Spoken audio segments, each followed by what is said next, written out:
amnesty po. Ay, sir.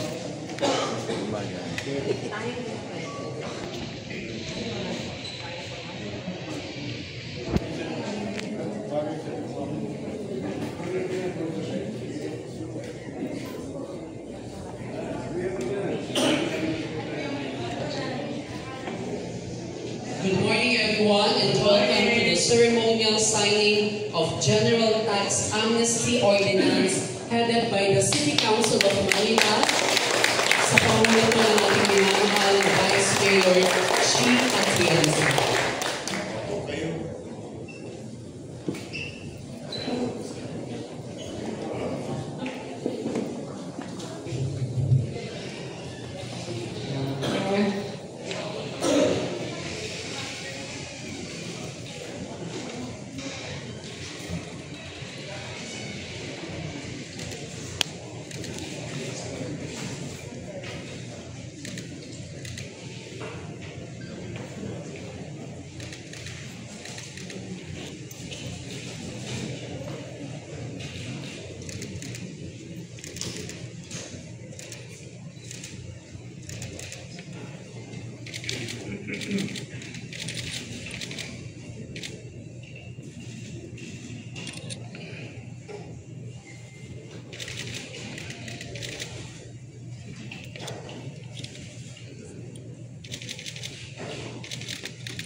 Good morning to our people in Manila, mga kababayan namin sa lungsod. Salamat sa Diyos. Unti-unti naayos ang ating lungsod at nabibigyan tayo ng pagkakataon about 30 minutes ago. May mga individual na tumutulong sa atin sa private sector. May nagdala ng donation. Nakakatuwa naman na yung donation papuntang East Avenue, biglang nag-detour at minabuti nilang i-donate yung mga medical supplies sa lungsod ng Maynila. Pangalawa, I would like to inform yung ating mga kababayan na nagbabayad ng buwis sa negosyo, amilyar, at nais ko pong ipabatid through the leadership of Vice Mayor Chi Atienza and our Majority Floor Leader Monyo Pangco and the members of the Sangguniang Panglungsod ng Maynila with regard to our direction during our inaugural sessions on the presentation of the state of the city. Today, I have signed into law an ordinance granting ordinance number 9118, granting a general tax amnesty on all delinquent business taxes, real property taxes, regulatory fees, and other service charges, including ordinance violation receipt, for the mga OBR, and penalties and charges, and for other purposes. So, sa ating mga kababayan sa lungsod ng Maynila, ito po'y pamamaraan. Bagamat financially challenge ang Maynila, pero hayaan nyo na yung problema na yun sa amin na inyong mga halal ng bayan na gumawa ng kaparaanan upang paano makaka-recover ang ating lungsod. That's our job.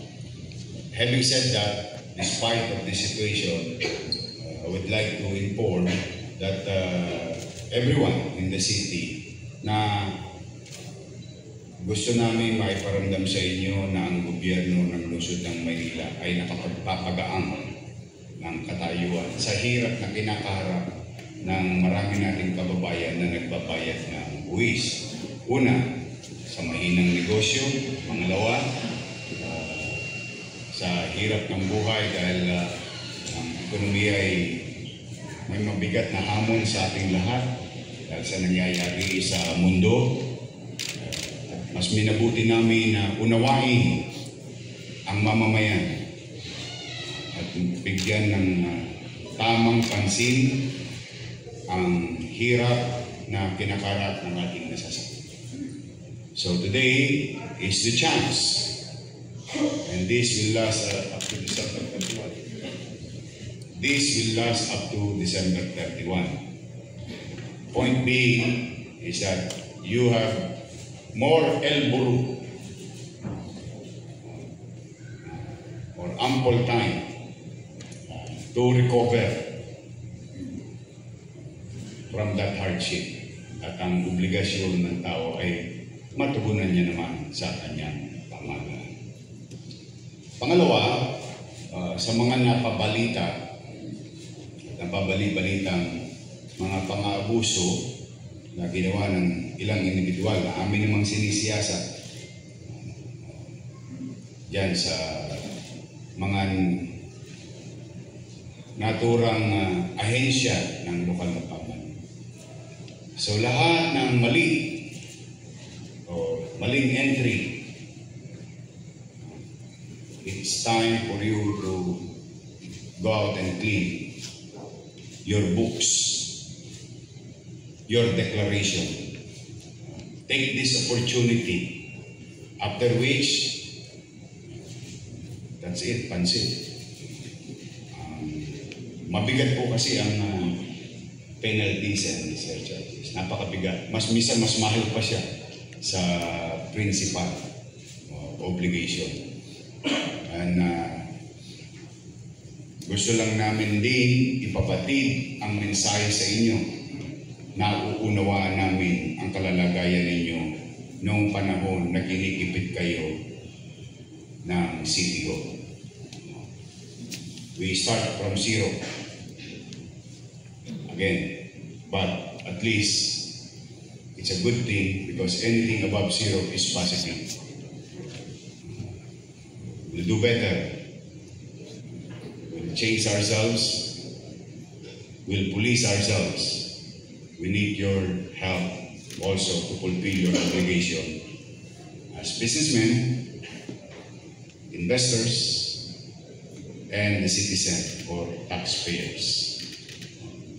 Bilang ganti at sukli sa pagtitiwala ninyo sa pamahalaan ng lungsod, bagay naman na kami magbubuti sa aming tungkulin. And we will confront every problems. Kayo, loobin nawa ng Diyos na bigyan kami ng lakas ng pangangatawan at malawak na kaisipan na parapin lang. But let's start anew. Katulad ng mga nasabi ng mga matatanda, pag nagsimula ka ng tama, matatapos ka ng tama. And today, you're a witness of that. We will correct everything what happened in the past. We will move on without hatred and vengeance, without anger against our opponent, but anger against our problem, to confront it. Firm, decisive, and focused. Yan naman po ang balik namin sa mga kababayan namin sa Luzon. So, again, we owe it to our Vice Mayor's leadership, Vice Mayor Chia Chesa, our Majority Floor Leader, and the Council, and the members of the Sangguniang. More to come. As we have promised to our people, on the first week, we will confront the filth of the city, the chaos in the city. On the second week, which is our second week, we are now going to address the healthcare problems of the city. On the third week, we start curing and healing and correcting our fiscal management of the city. And we will continue to innovate and create some ideas, and I hope that the City Council will continue to support the administration.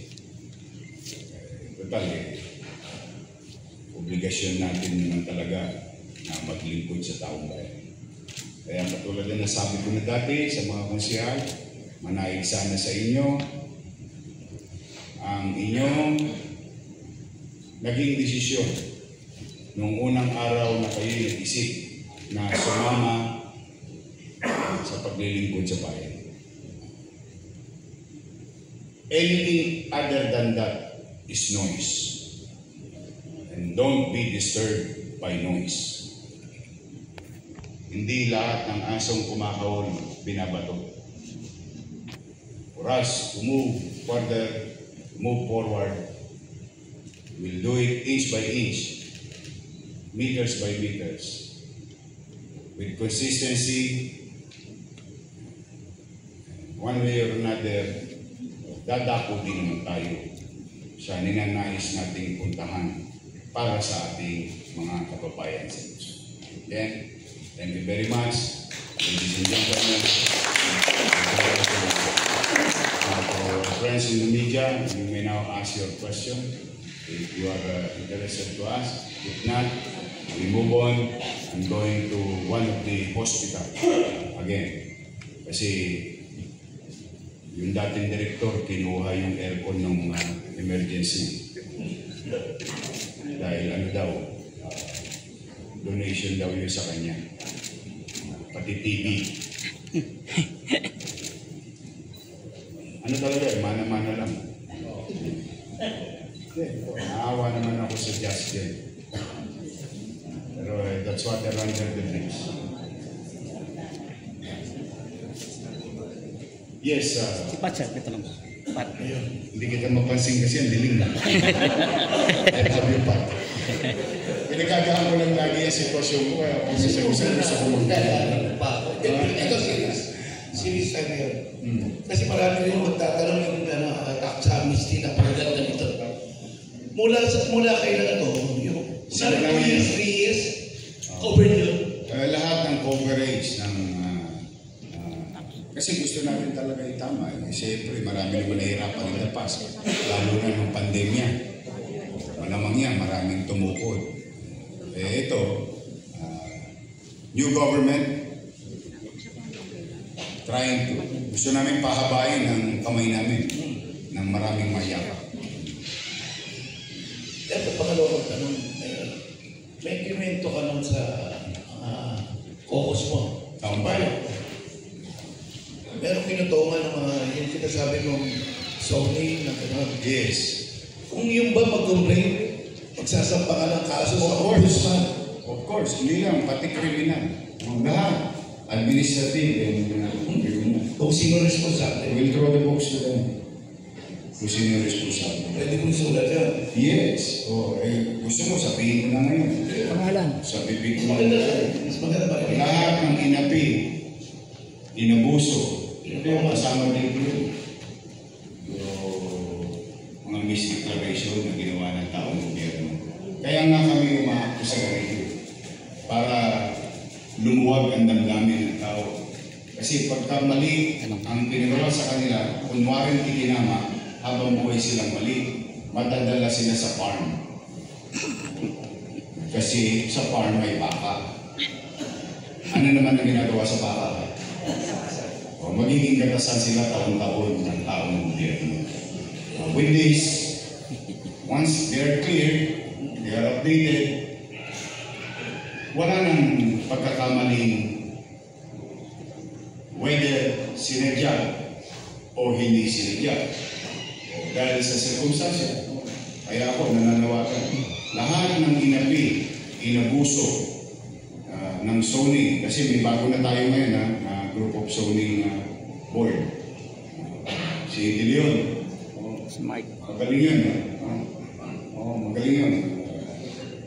Naging undersecretary yun. Ang pamahalaan. Ngayon, to give justice to those individuals or corporation, lahat ng inabuso at nakatikim ng abuso na napagkaitan ng hustisya sa zoning board. Ito, pumunta kayo sa amin. You file a official complaint, we'll go after them. But that answers your question. Yorme. Ay, kamu. Alam mo, there was an incident, a report incident. Isang matanda. Pabalik-balik doon sa zoning. Sana nga, nakikinig siya ngayon. Sana nga, nanonood siya ngayon. Para yung chismis maging actual. Then we'll act on the matter. Boss boy. Kawawa naman. Pero yung matanda na. Naghihilag po sa talagang pumutok yung galit ng tao. Tsaka maingay yung zoning, no? Hindi, sa kayo zoning nung araw, napansin nyo, Ingay. maliit lang yung glass. Walang nakakapasok sa opisina. Over the counter lang. Tsaka ang zoning, nakaiwala.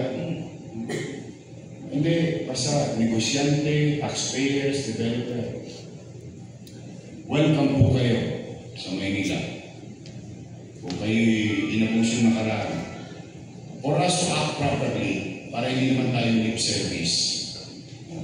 Bigyan nyo kami ng equipo o gamit to give justice for you and go after these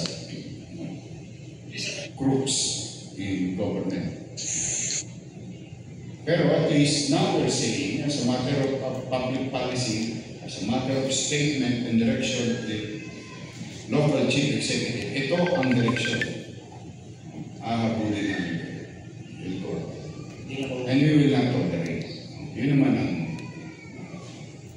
if I may put that in right perspective, the very least, guarantee natin sa kanya. Boss boy.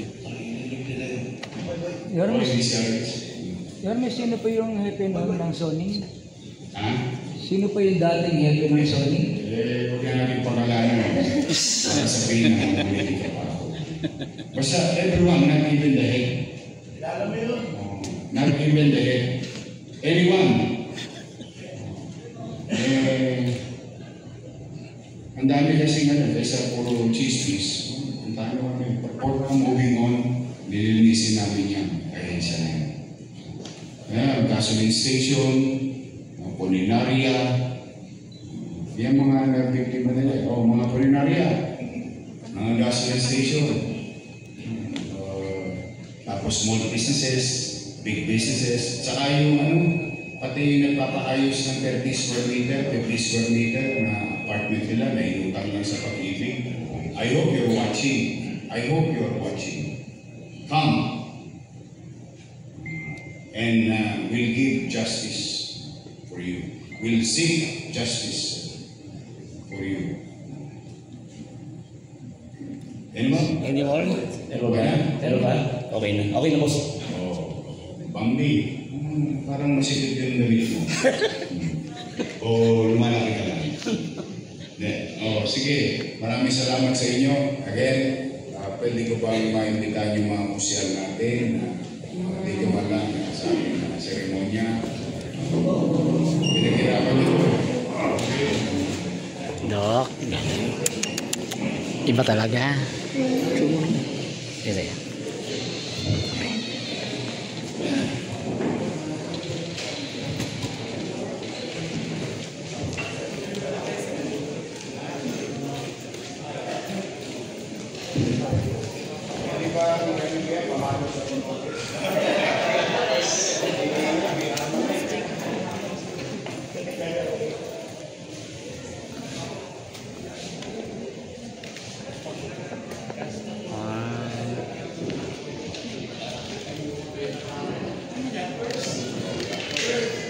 God first.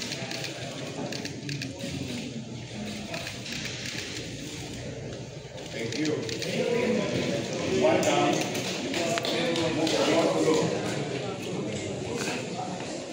One down.